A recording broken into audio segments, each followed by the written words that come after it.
In the long stretch of medieval Europe, centuries ago, the birth of a child into a noble household carried with it expectations that would shape an entire lifetime. To be born the son of a nobleman was not merely to be born into wealth or comfort, but into duty, tradition, and the quiet but heavy weight of a family name. And when that family name carried with it the lineage of warriors, the path of a knight was almost set before the child had even taken his first steps. Life began softly, but it began already wrapped in the codes and customs that would slowly carve out a knight's future. A noble family, perhaps holding lands in England, or France, or the Holy Roman Empire, would welcome a son with careful joy. He was a continuation of the line, a future bearer of arms, and a defender of both family honor and the faith. His very cradle might stand beneath the shadow of stone walls, for castles were not simply strongholds of defense, but homes where the entire rhythm of knightly life unfolded. The baby years of such a boy were not years of sword and shield, of course, but years filled with symbols of what was to come. His first small tunics, woven carefully by women of the household, bore patterns and colors linked to his family's coat of arms. Even before he could walk, heraldry surrounded him, whispering the story of where he came from. The halls of the castle or manor house where he grew were not quiet places. Servants moved constantly, carrying trays of food, hurling buckets of water, or tending fires that burned day and night. In these early years, the boy would hear the clang of the blacksmith hammering at iron, the whinny of horses in the stables, and the deep tolling of the chapel bell. These sounds would become as natural to him as a lullaby. Life for the very young was overseen by women, most often the mother, nurses, and governesses. The boy would be fed soft bread soaked in broth, goat's milk, or porridge made from oats or barley. His days were simple, but his world was already shaped by ritual. Each morning prayers were said in the household chapel, and though he could not yet understand the words, he was carried there, wrapped in a blanket, breathing in the faint scent of candle smoke and incense. From his earliest memory, religion was not something separate from life. It was stitched into every waking moment. And while his earliest games were small, playing with carved wooden animals or rolling balls made of cloth, these toys also had meaning. A horse carved from wood was more than just a toy. It was a reminder that one day he would ride a real charger into battle. A small wooden sword given to him in play hinted gently at the real steel he would one day hold. Childhood was gentle, yes, but always in the distance lay the expectation of knighthood, like a shadow stretching across the years to come. The household itself was a world of order. His father might be away at court or on campaign, but his presence lingered in every banner hanging from the great hall. His mother was both caretaker and manager of the estate, overseeing servants, collecting rents, and teaching her children virtues that were as important as strength, patience, humility, and obedience. For a future knight, these virtues mattered as much as any training with sword or lance. Meals in the hall showed the boy the rhythms of noble life. He might sit at a lower table, eating simple food, bread, cheese, perhaps some broth or a bit of roasted meat, while watching his parents and their guests at the high table. There he would hear tales of hunting, of battles, of alliances struck and broken. Even before he understood every word, he was being shaped by the culture of honor, bravery, and service. When illness came, as it often did in those times, the boy learned early that life was fragile. A fever, a cough, or a wound could mean death even for the nobility. Prayers to saints, visits from physicians, and herbs gathered from the garden were his protections. Surviving childhood was itself the first test of strength for many who were destined for knighthood. As the boy grew a little older, around the age of 5 or 6, his world began to widen. He started learning manners, for in the medieval court, behavior was a language as important as speech. He was taught how to bow to his father, how to address his mother, how to stand when elders entered a room. His speech was corrected, his gestures guided. Politeness, courtesy, and respect formed the first lessons of a knight, for a knight's honor was as much about how he conducted himself as how he fought. And already there were signs of what lay ahead. He would watch knights in the courtyard, practicing with wooden lances, riding their great horses in circles, their armor glinting in the sun. To his young eyes, they were giants, living legends, and he dreamed of the day he too would wear mail and carry a shield. The path was not one of choice, not really. Few noble sons asked whether they wished to become knights. It was a destiny laid upon them, an expectation as solid as the stones of the castle walls. For this reason, his education was tailored from the start to mold him into that role. He learned obedience, patience, and faith, because without those, strength was meaningless. He learned to listen before he spoke, to serve before he commanded. And so, the earliest chapter of a knight's life was not about battles or tournaments, but about foundations. It was about being born into a world of duty, faith, and expectation, and being gently led into the path that would, step by step, transform a boy into a warrior bound by honor. The days passed slowly, the seasons turning with predictable rhythm. Winter brought long nights by the hearth, listening to minstrels sing or priests read aloud from holy texts. Spring brought fresh air, green fields, and the sight of knights preparing for campaign season. Summer was filled with activity in the fields, the sound of harvesters, and festivals filled with music and dancing. And autumn brought the gathering of crops, the storing of grain, and the solemn rituals of the church.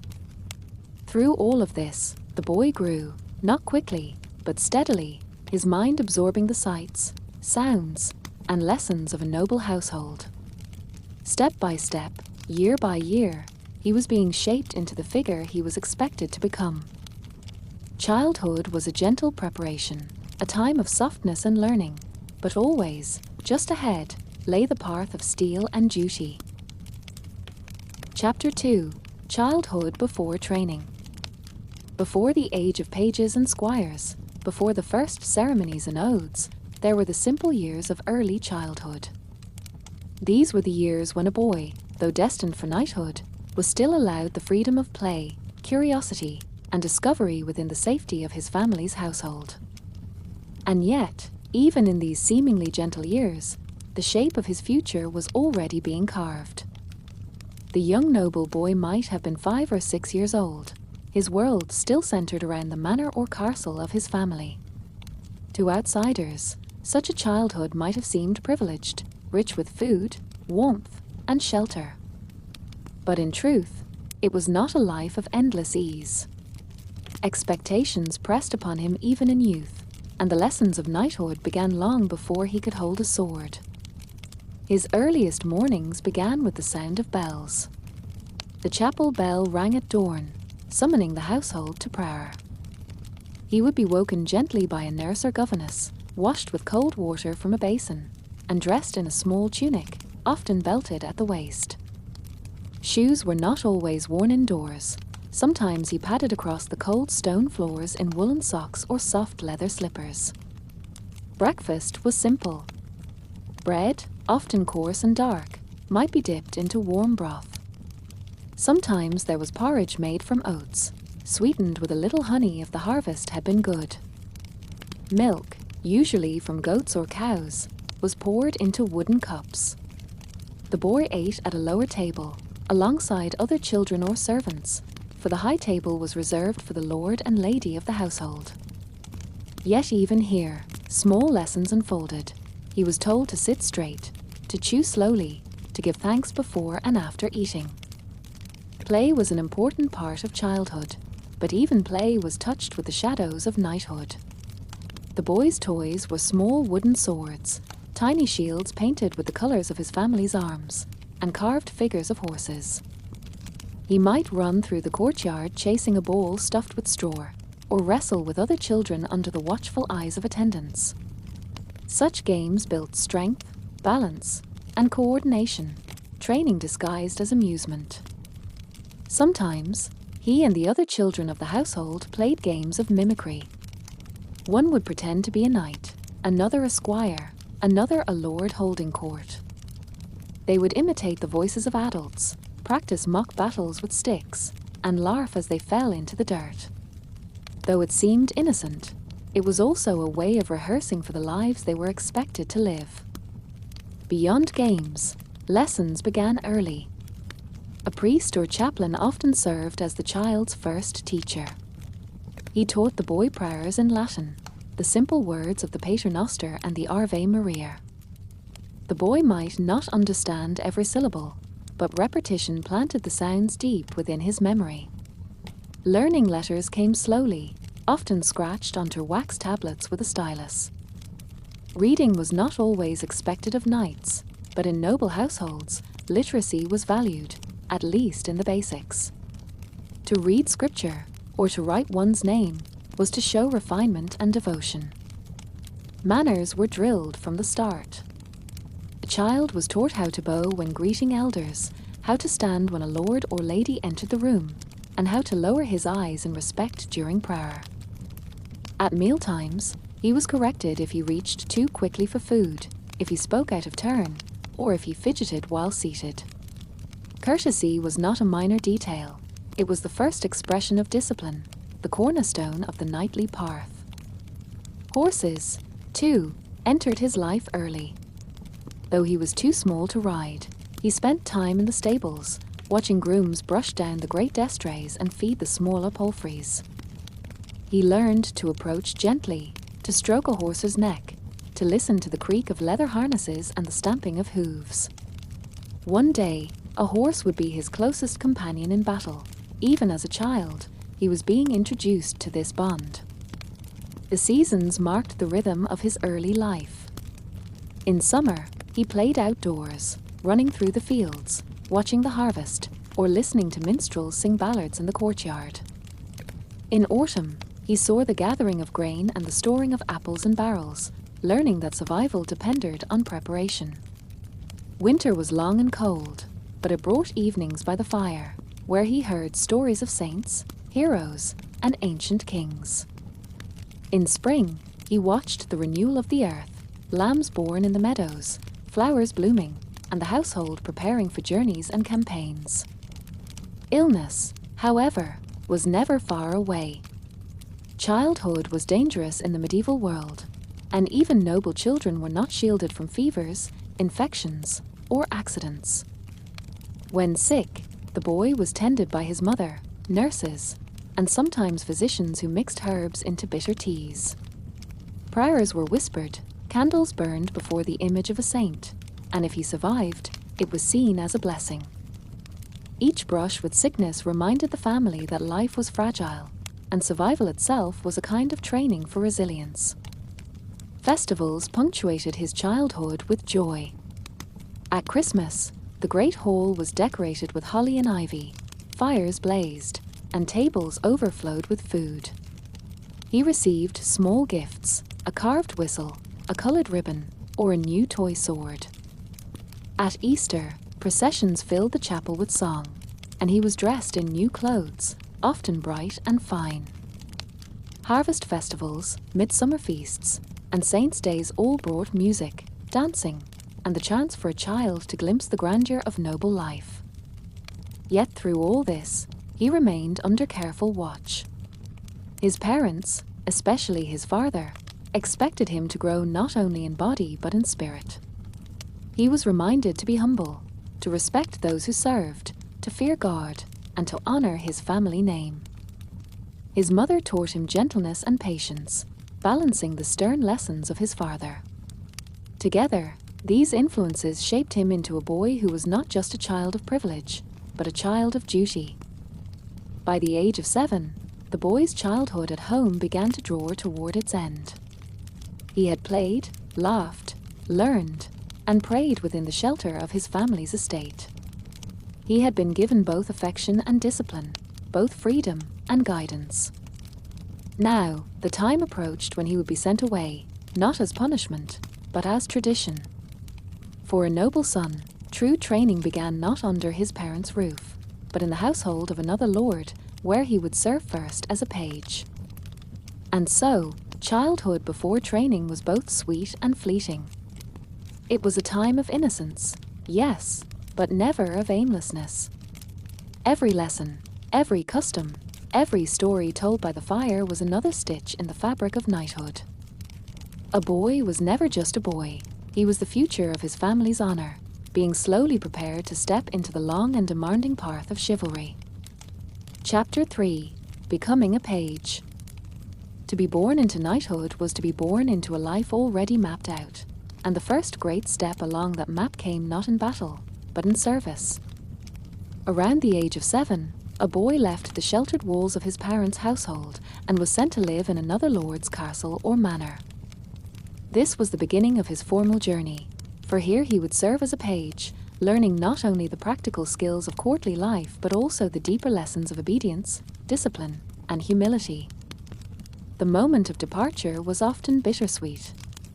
The boy's mother might kiss his forehead, perhaps slipping a small token into his hand, a prayer bead, a scrap of cloth embroidered with the family's crest, or a tiny relic of a saint. His father, perhaps sterner, might place a hand on his shoulder and remind him that this was the path of honor. The household gathered, watching as the boy, still so young, was lifted onto a pony or small horse. His belongings were few: a few tunics, a cloak, a pair of shoes, and sometimes a wooden sword. And then he rode away, leaving behind the familiar rhythms of childhood. The journey to his new home might take days, crossing rolling fields, deep forests, or winding roads lined with villages. Along the way, he glimpsed the wider world: peasants working in the fields, shepherds guiding their flocks, merchants hauling goods to market. These sights reminded him that life stretched far beyond the safety of his family's walls, and that knighthood was not only about castles and lords, but about the land and people he was sworn to protect. Upon arrival at his new household, the boy entered a world both strange and exciting. The lord of the castle, often a friend or ally of his father, welcomed him with formality. He was introduced to the lady of the house, who would often oversee his early training, especially in matters of manners and service. And then he was shown where he would sleep, often in a chamber with other young pages, the air filled with the nervous whispers of boys adjusting to new lives. Life as a page began not with swords, but with service. The boy learned to carry messages from one chamber to another, to serve food at the lord's table, and to fetch items for knights and ladies. He polished armor, tended boots, and kept the great hall tidy. At first, these tasks felt small, but they were part of a larger lesson: to serve before commanding, to obey before being obeyed. Every moment was a reminder that humility was as important as strength. Manners were drilled into him daily. He was taught how to kneel properly when presenting an item, how to pour wine without spilling, how to address lords, ladies, priests, and guests with the correct titles. A slip of the tongue or a clumsy gesture earned correction, sometimes harsh, sometimes gentle. These lessons, though tedious, were the foundation of courtly behavior. A knight was not only a fighter but also a representative of nobility, and his bearing had to reflect honor. Education continued in the classroom as well. Under the guidance of chaplains or tutors, the page learned Latin prayers, memorized passages from scripture, and practiced writing with a stylus on wax tablets. He might learn the basics of arithmetic, necessary for managing accounts or measuring land. Music, too, was part of his education. He was taught to sing simple hymns, to play the lute or harp, and to appreciate the art of poetry. For a knight was not merely a warrior of the sword, but a man of culture, capable of entertaining guests or showing refinement at court. Physical training, however, was never far away. Each morning, the boys were sent to the courtyard to practice running, jumping, and wrestling. They learned to climb, to throw stones at targets, and to balance on beams of wood. They practiced with wooden swords, swinging until their arms ached, striking against posts to build strength. Though the blows were clumsy at first, Each day added a little more skill, a little more confidence. The stables became another classroom.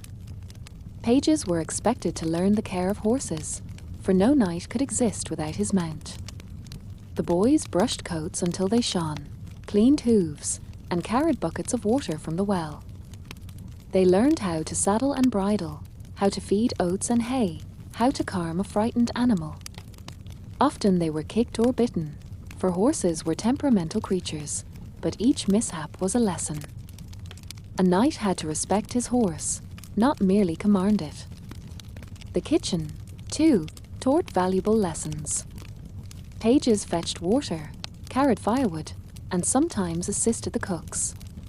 They learned how food was prepared, how bread was baked, how meat was salted and preserved. These tasks might seem menial, but they instilled discipline and an understanding of the labor that sustained a household. A boy who knew the effort behind a meal learned gratitude for the servants who provided it. Festivals and ceremonies offered moments of wonder. As a page, the boy dressed in finer tunics on feast days, carrying dishes to the Lord's table while minstrels sang and dancers performed. He watched knights and ladies exchange toasts, listened to stories of battles, and felt the stirring of ambition within his heart. During Christmas or Easter, he participated in processions, holding candles or banners, his young face lit by the glow of firelight. These rituals were both sacred and social, teaching him the rhythms of noble life. The bonds formed among pages was strong. Living together, eating together, training together, they became companions, rivals, and brothers. They shared laughter, whispered secrets after dark, and sometimes quarreled, testing their tempers and learning to reconcile. These friendships often lasted a lifetime, for the boys grew into men who fought side by side as knights, their bonds forged in the shared struggles of youth. And yet, discipline was always present. Misbehavior brought swift punishment, extra chores, loss of privileges, or even a beating. Pages learned that their actions had consequences, that honor required restraint, and that service was not a choice but a duty. Over time, obedience became second nature, and the boys began to carry themselves with the first hints of knightly bearing. As the years passed, the page matured. He grew taller, stronger, more skilled with wooden weapons. His voice deepened, his manners sharpened, his faith deepened through constant prayer. By the time he neared the age of 14, he was no longer a child, but a youth standing on the threshold of greater responsibility. He had served, learned, trained, and absorbed the rhythms of noble life. The transition was coming. Soon, he would leave behind the role of page and take on the more demanding duties of a squire. He would exchange wooden swords for steel, chores for battlefield service, and childish games for the first taste of real combat. The years as a page had prepared him, in humility, in discipline, in courtesy, and now he was ready to take the next step on the long road to knighthood. And so, becoming a page was more than a stage of training. It was the shaping of character, the planting of seeds that would grow into courage, loyalty, and honor. It was a time of service, of learning, of friendship, and discipline, all building toward the destiny that awaited. For in the medieval world, no knight could exist without first being a page, and no warrior of honor was forged without first passing through the fires of humble duty. Chapter 4. Life as a Page. Once a boy entered into the service of a lord's household, his world became larger and yet also more structured. The title of page carried no great authority, but it carried immense importance, for it was here that the foundations of knighthood were laid brick by brick, day after day. Life as a page was not glamorous. It was a life of constant duties, lessons, discipline, and quiet observation. And though the boy might not have realized it at first, every task, every ritual, every moment of correction was shaping him into the man he was destined to become. The day of a page began with the bell of the chapel, often before the sun had fully risen. The air was cool and damp, the castle still half asleep. Pages gathered together, rubbing sleep from their eyes, pulling on simple tunics and cloaks against the morning chill. They filed into the chapel, where the chaplain led them in prayers. Their voices, young and uneven, echoed through the stone chamber as they recited the Pater Noster, the Ave Maria, and other devotions. Religion was not an accessory in their lives. It was the spine that held it all upright. To begin the day in prayer was to be reminded of duty, humility, and the ever-watchful gaze of God. After prayers came chores. Each page was assigned duties that rotated with the days. Some carried water from the well to the kitchens, balancing heavy wooden buckets. Others fetched wood for the great hall fires, stacking logs that crackled and spat sparks. Still others swept floors, polished armor, or ran errands between chambers. These were not light tasks, for castles were bustling worlds of activity, and the labor of many kept them alive. The page learned that no task was beneath him. He might one day be a knight, clothed in steel and bearing a sword, but for now he was expected to scrub boots, mend torn cloaks, and carry messages in the rain. At first, this might sting his pride, especially if he came from a powerful family, but slowly he began to understand the purpose. A knight could not command respect if he did not understand service. The humility drilled into him now would one day prevent arrogance when he himself held authority. Meals were times of both nourishment and instruction. Pages often ate separately from the lord and his family, seated at lower tables, their food simple but filling. Bread, cheese, broth, sometimes a slice of meat or fish, washed down with small beer or watered wine. Even here, manners were enforced. The page was taught to wait his turn, to chew with his mouth closed, to use a knife properly, and to always give thanks before rising from the table. Every detail mattered. A knight who could not conduct himself with grace at a meal was a knight unfit for court. The hours between meals were filled with training. In the courtyard, under the watchful eyes of squires and knights, pages practiced with wooden swords and small shields. They swung, parried, and struck against each other, often ending in laughter but sometimes in bruises. They ran races, practiced wrestling, and threw spears at targets made of straw. They climbed walls and balanced on beams, building the strength and agility that would serve them later in armor.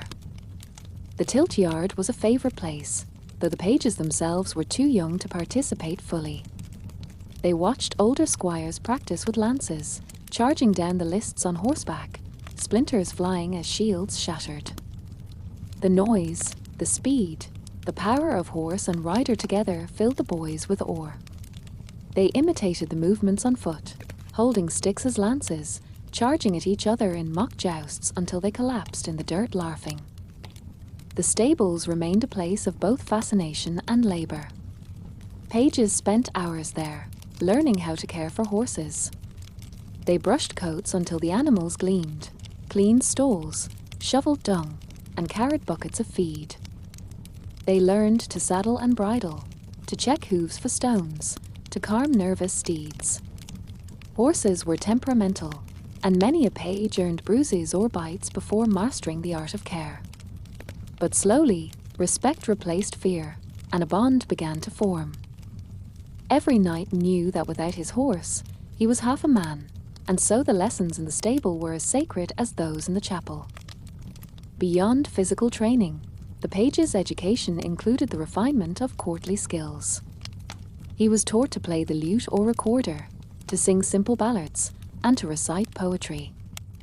He learned to dance, moving carefully in the great hall during feasts, stepping in time with the music. He was taught to play chess and backgammon, games that sharpened the mind and taught strategy. These lessons were not frivolous. They prepared him for the life of a courtly knight, where diplomacy and culture mattered as much as strength. The lady of the household often oversaw much of this education. She instructed the pages in courtesy, in proper speech, in respect for women and elders. She might teach them embroidery or reading, for even a future knight was expected to understand refinement. Her influence was strong, shaping the boys not just into warriors, but into men of honor and civility. Festivals brought moments of color and joy. During feast days, the pages dressed in their finest tunics, carrying platters of food to the high table, standing in awe as minstrels sang of legendary heroes. At Christmas, they decorated the hall with greenery, helped prepare the Yule log, and received small gifts. At Easter, they joined in processions, holding candles that flickered against the stone walls. These events reminded them that life was not only duty, but also celebration. At night, after prayers, the pages returned to their shared chambers. There, in the flickering glow of rushlights, they whispered to each other, telling stories of their families, dreaming aloud of the day they would become squires and, eventually, knights. Friendships deepened in these quiet hours, bonds of loyalty and camaraderie that often lasted a lifetime. But not all was joy. Discipline was strict, and mistakes carried consequences. A page who spilled wine on a guest's cloak might be punished with extra chores. A page who was disrespectful could be whipped or sent to bed without supper. Tears and anger were common in the early years, but over time the boys learned restraint, patience, and humility. The lessons were harsh, but they forged strength of character. As the years passed, the page grew taller, stronger, and wiser. His sword strikes were no longer clumsy, his prayers more confident, his manners more refined. He began to carry himself with dignity, a quiet pride in his growing skills. He still served, still fetched, still obeyed, but he had begun to embody the first true traits of a knight. By the time he reached the age of 14, the boy who had once arrived shy and uncertain had been transformed. He had learned the art of service, the strength of discipline, the beauty of culture, and the devotion of faith. He was ready for the next step. He was ready to leave behind the life of a page and take on the greater, heavier mantle of a squire. And so, the years as a page were not wasted years. They were years of shaping, of molding, of steady preparation. They were the crucible in which courtesy, humility, and discipline were forged. Life as a page was not glamorous, but it was essential, for without it, no boy could ever grow into a true knight. Chapter 5: The Daily Duties of a Squire. From the moment a boy was officially named a squire, the rhythm of his life changed in ways both subtle and profound. No longer was he simply a page, darting about the castle with errands and lessons in manners. Now, he was tethered directly to the knight he served. His days became measured not only by the tolling of the church bells but also by the needs, whims, and expectations of the man whose armor he polished, whose horse he cared for, and whose honor he was meant to uphold. The castle stirred early, long before the sun's light reached the high banners fluttering above the battlements. In those quiet grey hours, the squire was already awake, often before his knight rose from bed. His first duty was to see to the knight's equipment, for armor and weapons were never allowed to rest in neglect. The squire would lift each piece, running a cloth over the metal to chase away any hint of rust or tarnish. Mail links were inspected carefully, one by one, for even a small weakness might spell disaster in battle. The sword would be unwrapped from its sheath, its edge tested, its hilt checked for loose bindings.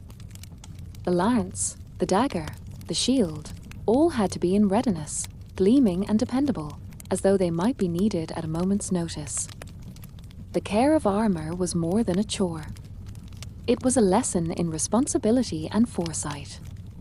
The boy learned that a knight's life, and perhaps even the fortunes of an entire household, could rest upon the readiness of these tools.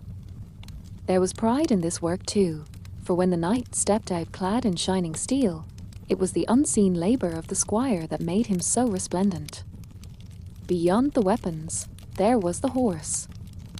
Few duties were more important to a squire than the care of his master's steed. These were not ordinary animals, but great chargers bred for strength and courage, trained to carry a man in full armor into the chaos of battle. Each morning, the squire would descend into the stables, where the smell of hay and leather mingled with the warm, earthy presence of the animals. He would brush the knight's horse until its coat gleamed, pick the stones from its hooves, check the straps of the saddle, and ensure the bit and bridle were properly fitted. He learned how to sense when a horse was uneasy or unwell, for to ignore such signs could mean disaster on the field. Caring for a war horse was not simply about strength, but about patience and trust. Many squires grew deeply attached to their knight's steed, speaking softly to it as they worked, feeding it by hand, and treating it as a companion. In return, the horse came to know the squire almost as well as the knight himself. This bond, built in the stable, carried on to the field of war, where horse, knight, and squire formed a single chain of reliance. Once the knight was awake, the squire's tasks shifted. He might help his master dress, fastening buckles, tying straps, and adjusting belts. He would carry the shield to the training yard, or fetch a lance from the rack. If the knight was to ride out, the squire would hold the stirrup, steady the horse, and hand over the reins. He was the ever-present shadow, always near enough to be called upon, always ready to anticipate what was needed before the knight even asked. But the duties of a squire stretched beyond the marshal. He was, in many ways, a servant as well as an apprentice. At table, he might carve meat for his master, pour wine into the goblet, or fetch dishes from the kitchens. During journeys, he would set up the knight's tent, tend the campfire, or guard the baggage. He learned to pack efficiently, to mend clothes, to polish boots, to keep order in the small, practical details of life that others might overlook. In this, he was being taught that knighthood was not simply about fighting, but about bearing responsibility in every circumstance. Religious duties also fell into his care. He would remind his knight of prayers, accompany him to Mass, and sometimes even carry a small book of psalms or prayers for the journey. The knight's spiritual well-being was no less important than his martial readiness, and the squire absorbed this lesson through quiet observation. Training remained part of the daily rhythm. When the knight practiced, the squire was there, perhaps holding a shield for strikes, or fetching arrows during archery. At times, he would spar with other squires, each striving to master the weight of a sword or the balance of a lance. Though these sessions left them bruised and weary, they also brought camaraderie, for squires formed bonds among themselves just as strong as those between knight and squire. There were moments of humiliation too. If the squire failed in his duties, if the armor was not properly cleaned, or the horse poorly tended, his knight might rebuke him sternly. Some knights were patient teachers, guiding with steady words. Others were harsher, quick to strike or mock. In these moments, the young squire learned resilience and humility. It was part of the shaping process, meant to harden him for the trials of knighthood. In the evenings, when the hall filled with music, laughter, and the smell of roasted meat, the squire did not sit idly among the guests. Instead, he moved quietly, refilling cups, clearing plates, and standing near the knight's chair, always attentive. He listened as men spoke of battles, of hunting, of politics, of honor. These stories were lessons too, imparting the wisdom of experience. The boy absorbed them, storing them away for the day when he himself would sit at the table as an equal. And so the days of a squire passed, busy with duties both great and small. From dawn until the last torch burned low, he was in service, his life woven tightly into that of his master. Each task, though it might seem mundane, was a stone laid upon the path to knighthood. For it was in polishing armor, feeding horses, holding shields, and pouring wine that he learned the essence of service, discipline, and vigilance, the very qualities that would one day define him as a knight. Chapter 6. Training for Knighthood. The path from squire to knight was not a simple waiting game. It was not enough to serve faithfully, to polish armor, or to tend the horses. A boy destined for knighthood had to be shaped, tested, and honed like the blade he would one day carry. Training was the forge in which he was remade, and though it often began in the innocence of childhood games, it grew steadily into a demanding discipline that consumed nearly every aspect of his daily life. From his earliest years as a page, a boy was introduced to the arts of strength and endurance. Running across the castle courtyard, climbing the stone stairs two at a time, leaping over barrels or fences, these were not idle amusements but exercises meant to toughen his body. Wrestling with his companions, he learned how to grapple, to balance, to use his weight against an opponent. With each tumble and bruise, his muscles grew stronger, his reflexes quicker. The knight's life demanded stamina, and so the squire was trained, day by day, to harden his body against weariness and pain. The sword, of course, was the heart of knighthood. Yet no squire was entrusted at first with a sharpened blade. Instead, he took up a wooden waster, heavy and plain, but designed to mimic the balance and weight of a real weapon. Under the watchful eye of his knight or a seasoned instructor, he practiced the basic stances, feet firm, knees bent, body poised to move. He learned how to hold the weapon properly, how to strike downward, across, or upward, and how to block a blow without losing his footing. Again and again, the squire repeated these movements, until the sword became not just an object in his hand, but an extension of his own body. At times, sparring with other squires was little more than chaotic flailing, the clatter of wood on wood echoing through the yard. Yet slowly, patterns emerged. They learned to anticipate each other's movements, to feint, to parry, to strike where the guard was weakest. Some bore their bruises proudly, as badges of progress. Others nursed them quietly, determined to do better on the next day. The lance was another weapon of crucial importance, for tournaments and battles alike often turned on the charge of mounted knights. To master it, the squire began not on horseback but on the ground. With a long pole, he practiced thrusting at targets, striking with precision rather than wild force. Only when he showed discipline was he allowed to mount a horse and try his hand at the quinton, a wooden post fitted with a shield and a rotating arm. If his lance struck true, the shield rang with the impact, but if his aim was poor, the weighted arm would swing around to strike him, often knocking him from his saddle. Such lessons were humiliating, yet effective, for no knight could afford carelessness in the charge. Archery, too, found its place in his training, though it was not the chief weapon of knights. Still, a squire learned to notch an arrow, draw the bow, and let fly with steady aim. Hunting trips doubled as practice, for to bring down a deer or boar required both patience and skill. These outings were more than training, however. They were a chance for the squire to ride beside his knight, to observe how he gave orders, how he carried himself, how he balanced severity with courtesy.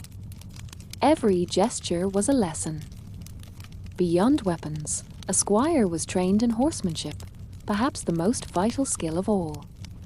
To ride was not merely to sit upon a horse, but to become one with it, to feel its movements, to guide it with the slightest pressure of knee or tug of rein. He learned to mount swiftly, to control his steed at a gallop, to will suddenly, to leap over ditches or hedges. He practiced fighting from horseback, striking with sword or lance while keeping his seat firm. The bond he had formed in the stables deepened here, for in battle the knight's life depended as much upon the horse as upon his armor. Discipline extended beyond the body into the mind. A squire was expected to know the laws of chivalry, the codes of conduct that governed honor, loyalty, and courtesy. He listened as priests spoke of virtue, as his knights spoke of duty, as minstrels sang of heroes. From these, he absorbed the ideals he was meant to embody. For what use was skill in arms if it was not guided by honor? A knight who fought without justice was no better than a brigand. Thus the training was twofold: to sharpen the sword in his hand, and to sharpen the character within his heart.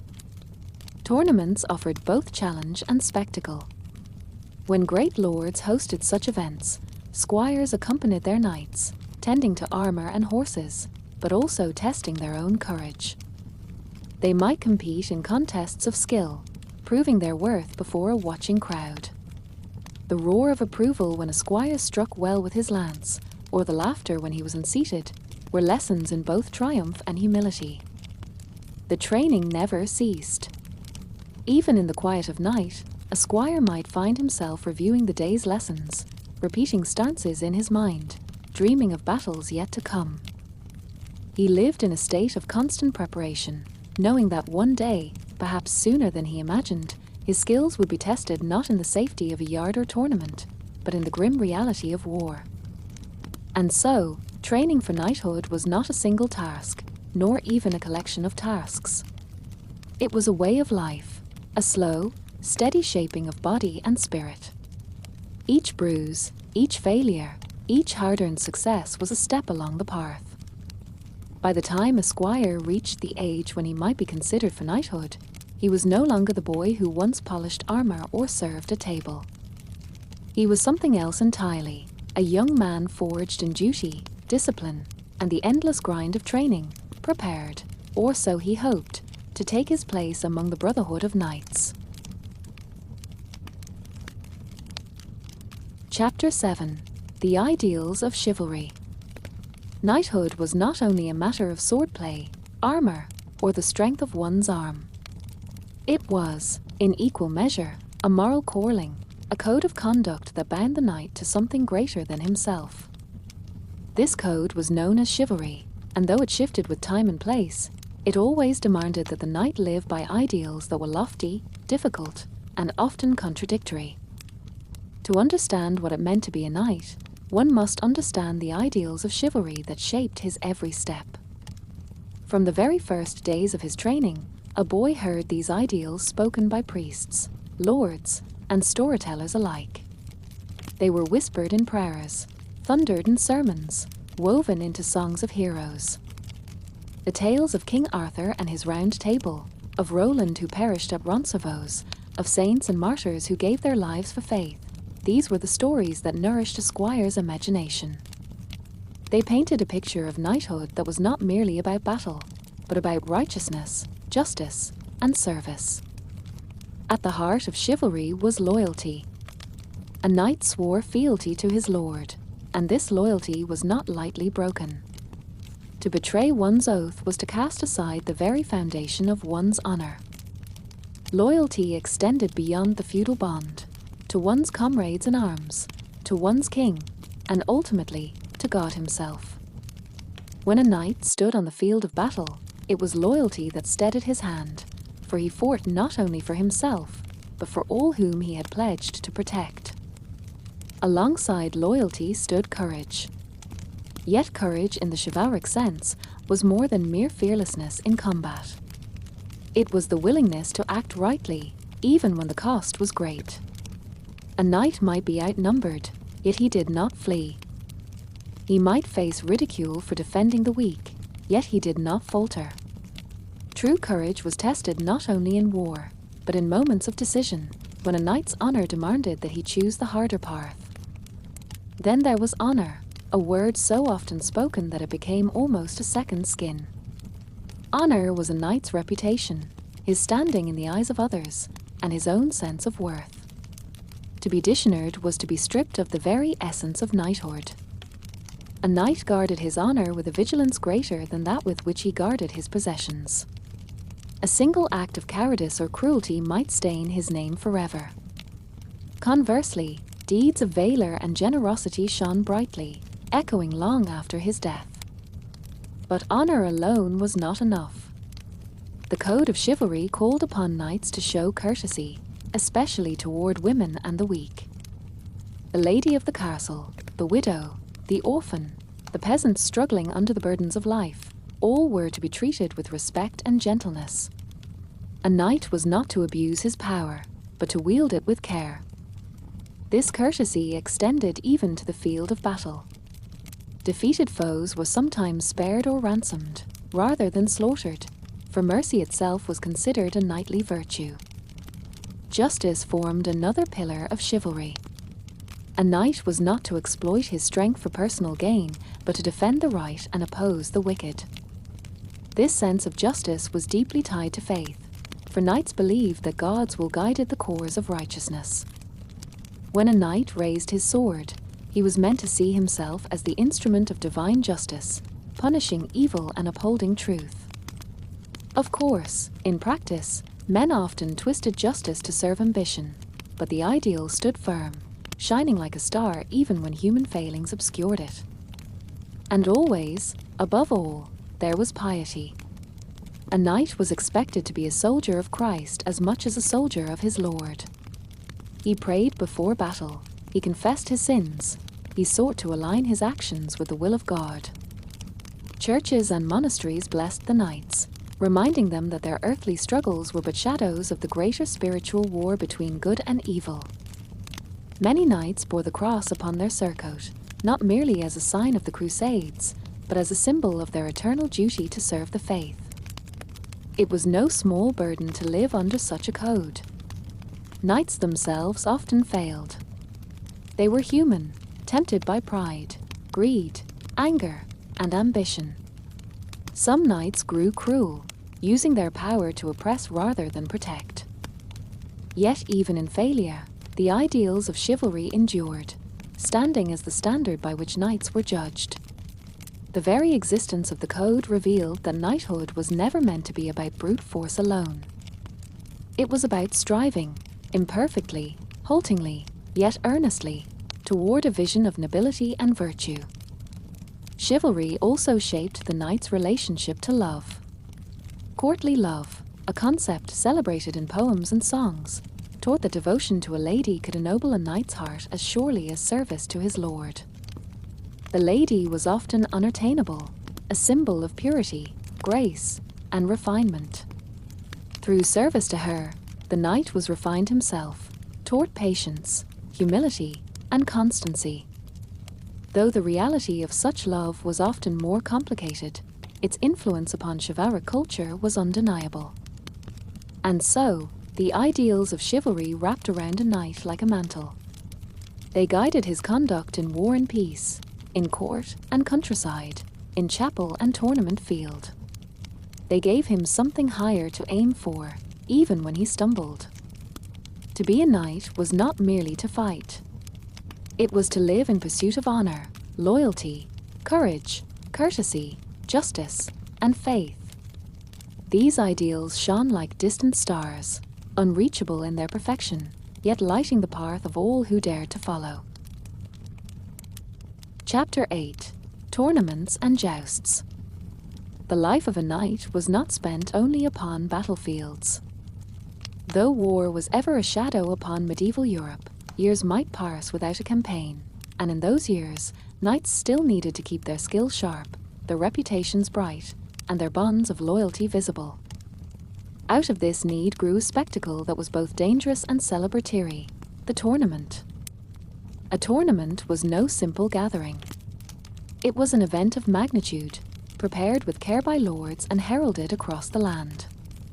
Messengers rode weeks in advance, spreading word that a great contest would be held. Knights from near and far were summoned to test their strength, their skill, and their courage. For a knight, to be absent from such a gathering was to risk obscurity. To appear and perform well was to carve one's name deeper into the memory of his peers. The tournament grounds. Picture the morning of a tournament. The air is alive with the sound of hooves striking earth, with banners snapping in the wind. Villagers, merchants, nobles, and clergy alike gather to watch, for the tournament was as much entertainment as it was training. Vendors set up stalls selling bread, roasted meat, spiced wine, and sweet honey cakes. Children weaved through the crowds, chasing one another while eyeing the knights with awe. Women, dressed in their finest gowns, embroidered with gold and silk, filled the viewing stands, their presence a reminder of the courtesy and honour knights were sworn to uphold. At the heart of it all lay the lists, the fenced-off field where contests were to be held. Wooden barries were set, pavilions raised, each bearing the colours and arms of the knights within. Horses, gleaming with polished tack and caparisons of rich cloth, stamped impatient hooves upon the earth. The scene was as much pageant as preparation, for knights understood that their appearance spoke almost as loudly as their deeds. A surcoat of shining silk, a shield emblazoned with heraldry, a plume of bright feathers upon the helm, all were chosen to impress, to declare identity, and to dazzle. The joust. Foremost among the contests was the joust. Two knights faced one another at opposite ends of the tilt, their lances long and heavy, their steeds straining beneath them. Trumpets sounded, and in an instant, horse and rider thundered forward. The world narrowed to the rush of wind, the pounding of hooves, the glitter of sunlight upon steel. Lances lowered, points aimed at shields or breastplates, each knight bracing for the moment of impact. The clash was fierce. Sometimes wood splintered in a spray of shards, a clean strike earning cheers from the crowd. Sometimes a knight was unhorsed, crashing to the earth with the weight of armour ringing like a bell. Rarely, though not unheard of, a blow might pierce too deep, leaving injury or death. For though the tournament was sport, it was no safe game. The line between contest and combat was always thin. Victory in the joust was no small matter. To break more lances, to remain astride while the opponent fell, these were deeds that spread a knight's fame swiftly. Women cast favors, ribbons, tokens, or sleeves to the victorious, while heralds proclaimed his name aloud. Songs might even be composed in his honour, carrying the memory of his triumph far beyond the tournament grounds. The melee. Yet the joust was but one part. Often, tournaments culminated in the melee, a grand mock battle where groups of knights clashed in furious combat. Armed with blunted swords or maces, they fought in teams, sometimes numbering dozens. Horses charged, men grappled, blows rained upon helms and shields. The melee was wild, chaotic, echoing the fury of real war. For some, the melee was a place of strategy, formations held, alliances forged, knights learning how to fight side by side as they would in battle. For others, it was an opportunity for glory, a chance to display raw strength and daring. Captured knights could be held for ransom, just as in true warfare, and so the melee was not without risk or consequence. The audience. For the common folk, tournaments were spectacles beyond compare. To see knights, those armoured figures who otherwise seemed distant, aloof, almost mythical, was to glimpse legends made flesh. For nobles and ladies, the tournament was a stage where alliances were strengthened, marriages arranged, and rivalry sharpened. Behind every clash of lance or sword lay the weaving of politics, for lords watched carefully which knights shone brightest and which faltered. Ladies in particular held an important place in these gatherings. Their glances, their tokens, their words of praise or disdain shaped reputations. A knight might endure countless bruises and broken bones for the sake of a single smile or token from a lady of high rank. Courtly love and martial valour intertwined here, as songs of poets wove together the image of the knight who fought not for gold, nor even for victory, but for honour, glory, and devotion to his lady. Risks and rewards. It must not be forgotten, however, that tournaments were perilous. Many knights bore scars from contests, and some lost their lives upon the field, their pursuit of fame ending in tragedy. Armour could fail, lances could pierce too deeply, a horse might stumble and crush its rider. Lords sometimes sought to regulate or even forbid tournaments, fearing the loss of valuable men or the stirring of unrest. Yet despite these dangers, the tournament endured, for it satisfied both the martial hunger of knights and the thirst for spectacle among the people. For the victors, the rewards were immense. Rich prizes, horses, armor, or purses of gold were often awarded. More valuable still was the increase of reputation. A knight who triumphed in tournaments became known across the land. His renown might win him the favor of lords, the admiration of ladies, and even a stronger bargaining position in matters of marriage or service. A stage of knighthood. In the end, the tournament was more than contest. It was a theatre where the ideals of chivalry were displayed before all. Courage, courtesy, loyalty, and honor were not abstract virtues here, but living qualities, tested in the dust of the lists and the roar of the crowd. Knights who entered the lists stepped into a story larger than themselves, one that tied them to the great traditions of their order. And so, when war was absent and peace lay across the land, the tournament became the proving ground of the knight. It was there that he sharpened his skill, displayed his virtue, won his fame, and reminded both himself and the world that he was bound to a code greater than mere survival. For in the thunder of hooves, the crash of lances, and the cheers of the crowd, knighthood revealed its dual nature, at once brutal and beautiful, violent and noble, a dance of steel and spirit. Chapter 9. Life as a Knight. To understand the daily life of a knight in the medieval world, one must picture a rhythm of existence shaped by duty, faith, responsibility, and the ever-present shadow of both glory and death. A knight's life was not only about war and jousting, though those spectacles often draw our modern attention. It was also about structure, a balance of service to one's lord, protection of the weak, devotion to God, and maintaining the skills that defined knighthood. The day of a knight often began early, even before the sun had fully risen. Inside the stone walls of a castle, the knight might awaken to the sound of bells calling residents to morning prayers. In smaller households or manors, a rooster's crow or the bustle of servants beginning their duties would stir him from sleep. His chamber, though more comfortable than that of a peasant, was not lavish by modern standards. Thick woolen blankets kept out the chill, a sturdy bed frame supported a mattress stuffed with straw or feathers, and a small chest might hold his clothing and personal possessions. He would dress according to the tasks of the day. On days of relative peace, he might don a simple tunic, hose, and a belt with a dagger. His knightly sword hung knee-by, always within reach, even if not always worn. A surcoat, often bearing his coat of arms or family crest, could be thrown over his clothes when he appeared before others, signaling his identity and lineage. Armor was reserved for training, tournaments, or war, but its presence was constant, stored carefully by squires who oiled the metal and repaired the leather straps. Before any worldly duties, there was prayer. Knights were expected to be men of faith, loyal not only to their lords but also to the church. Some knights began their mornings in a private chapel within the castle or a small prayer corner in their chambers. Others joined the castle household in the chapel for a brief service. They would kneel, recite prayers, and ask for God's protection in the day's tasks, whether those tasks led to battle, to training, or to overseeing the lands they defended.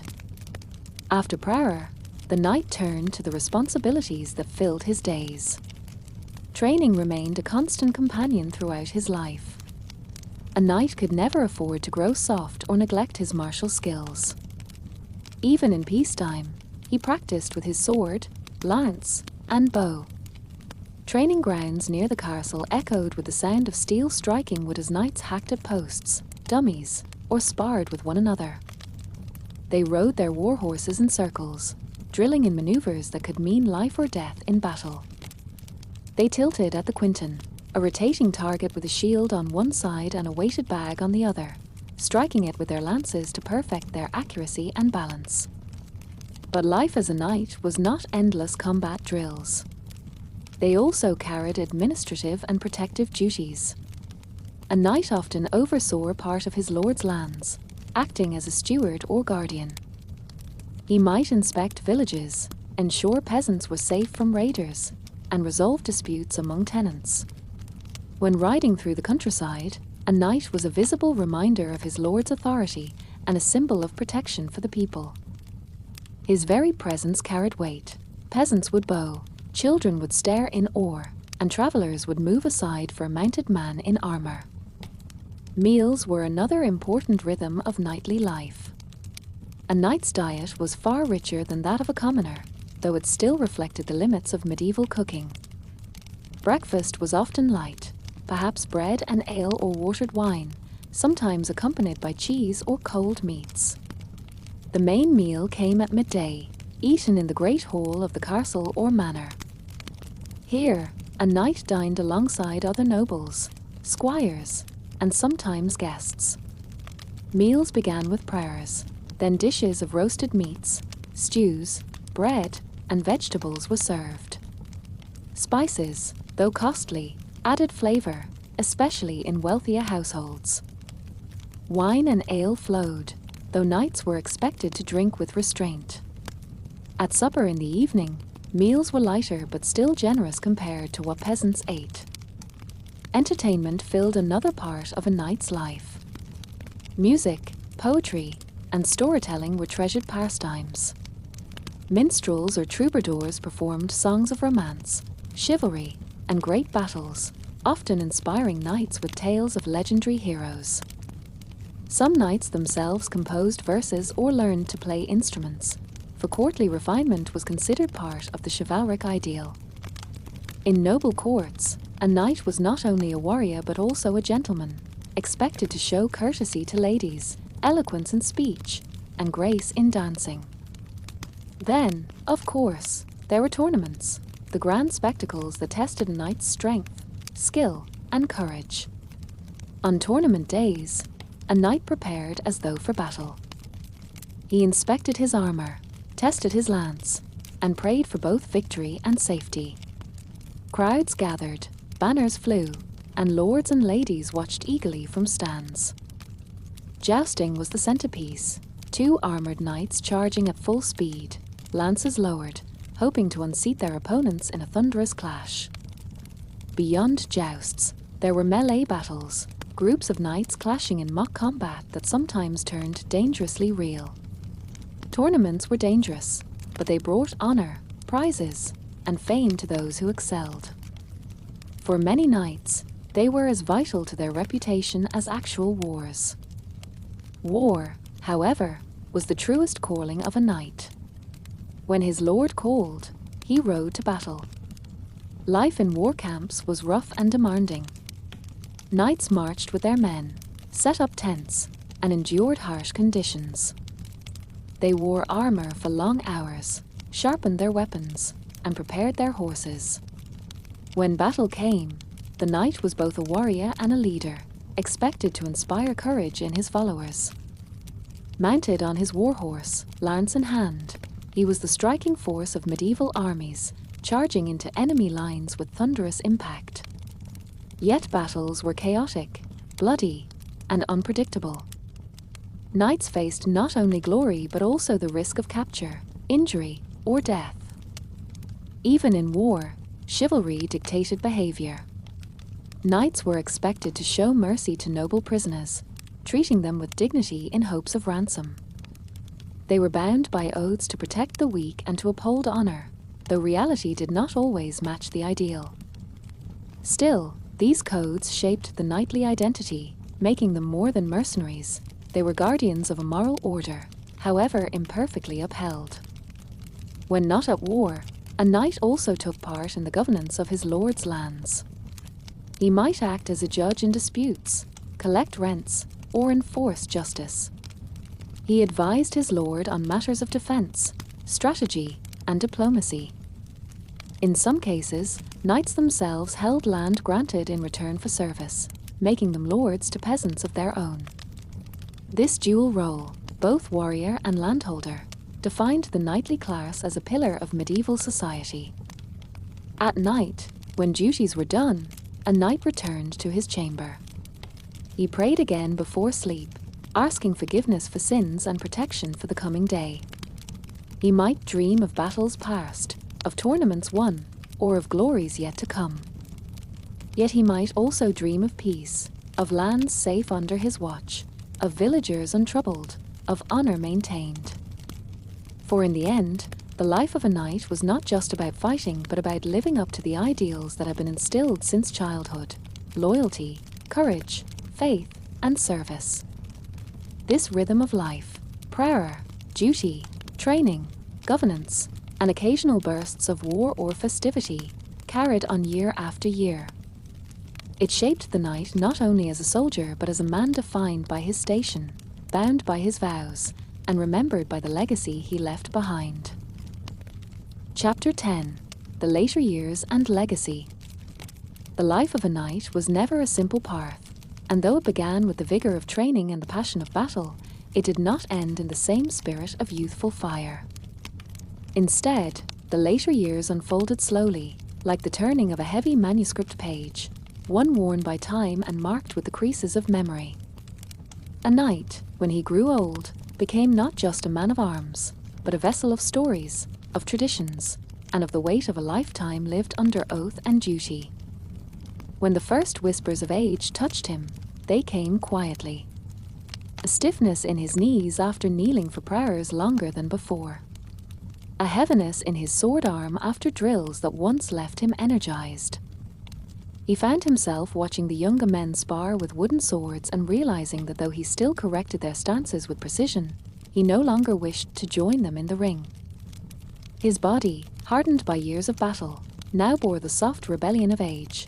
The scars that once looked like marks of pride now ached in the cold, and wounds that had healed long ago reopened with a sharp pang when the weather turned damp. Yet age did not strip him of his dignity. It transformed it. His presence in the hall became less about the weight of his sword and more about the authority of his voice. Men listened when he spoke. They quieted when he raised his hand. Young squires, eager and wide-eyed, leaned closer when he recounted tales of distant campaigns, how the banners looked against the morning fog, how the clash of steel sounded when two armies met, how the smell of earth and blood lingered long after the battle was over. To them, he was a living link to the traditions they aspired to uphold. As his hair whitened and his beard grew long, he adopted the slower rhythms of life. He rose with the dawn bells, prayed in the chapel with hands that trembled slightly, and walked the courtyard with measured steps, greeting men-at-arms and offering small words of encouragement. Where once he had mounted a war-horse with ease, now he climbed slowly into the saddle, riding not to charge but to survey the lands entrusted to him. Those lands were quiet now. The fields lay green and well-tended, the peasants at work with steady purpose. Children laughed as they played near cottages, chasing each other with sticks, pretending they too were knights. He often stopped to watch them, smiling faintly, remembering when he himself had first held a wooden sword in eager hands. With age also came reflection. The knight thought often of the comrades he had lost, men who had fallen in tournaments, on campaigns, or on the long road of service.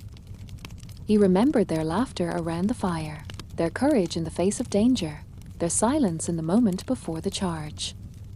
Many of them lay in graves far from home, their names carved into stone, their stories fading unless spoken aloud. And so the knight made it his duty to remember them, to tell their tales so they would not be forgotten.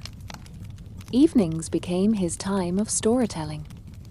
Seated near the hearth in the great hall, he would speak slowly, his voice low and steady, drawing listeners into the past.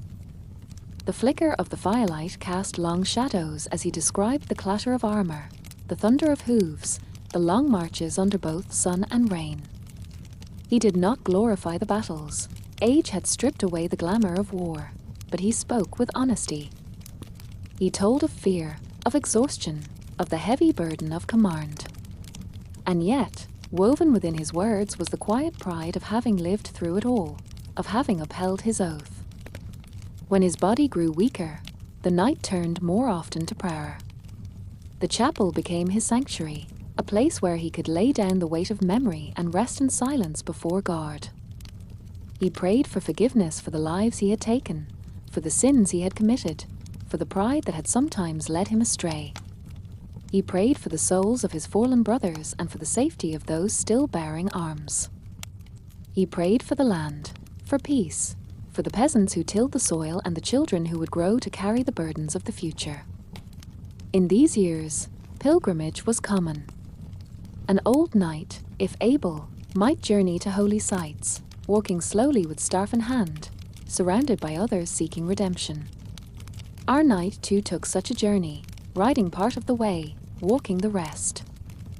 He visited shrines where relics were kept, knelt before altars worn smooth by centuries of devotion, and left offerings as tokens of his gratitude for surviving so long. The pilgrimage was less about the destination than the act itself, a journey inward as much as outward, a chance to reflect and to let go. As his strength waned further, he withdrew from public life. Younger knights now led the charges, managed the manor, and upheld the codes he had once carried. He became more an elder than a leader, sitting quietly by the window of his chamber, watching the world go on without him.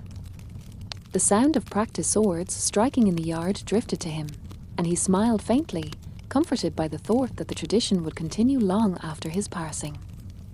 When the day of his final battle came, it was not on a field, but in the stillness of his chamber. He lay in bed, the weight of years pressing heavily upon him, his breath shallow, his body frail. Around him gathered those who had once been his squires, now men in their own right, knights who owed part of their skill and honor to his guidance. They held vigil as he whispered his last words, reminders to be steadfast, to be just, to never forsake the weak. The priest came, offering final prayers, anointing his forehead with holy oil, reminding him of the salvation promised to those who served with faith. The knight, with trembling lips, spoke his last confession, his last prayer, his final surrender to the God who had guided him through battle and peace alike. When he passed, the bells tolled slowly. His body was clothed in the same armor he had worn in youth, polished and shining one last time. His sword was laid across his chest, his hands folded upon it. The people of the manor gathered in solemn silence, peasants and nobles alike, for he had been not only their protector but a figure woven into the fabric of their lives. His tomb was simple yet dignified. Upon it was carved his name, his titles, and a cross, marking his service both to his Lord and to his God. Some who had fought beside him wept quietly, others stood in silence, saluting with respect. Children, too young to remember his deeds, were told stories of his life, so that even they might know the man who had walked before them. And in this way, the knight's legacy endured. It endured in the young men who carried swords with the same discipline he had taught. It endured in the peasants who lived in peace because of the order he had upheld. It endured in the prayers whispered in the chapel, where his name was spoken with reverence. It endured in the songs sung by minstrels, who turned his deeds into verses that would echo in halls for generations.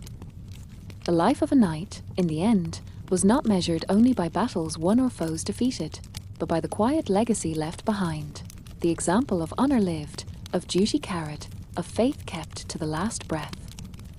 Though his body rested in the earth, the spirit of knighthood he embodied continued, flowing into the lives of those who followed. And so, in the slow passing of time, as new seasons came and old banners faded, the memory of the knight lingered. Not as a figure of war, but as a symbol of the enduring strength of oath, of the calm dignity of age, and of the peace found in the final surrender to God and to history. For even in death, a true knight remained, steadfast, honorable,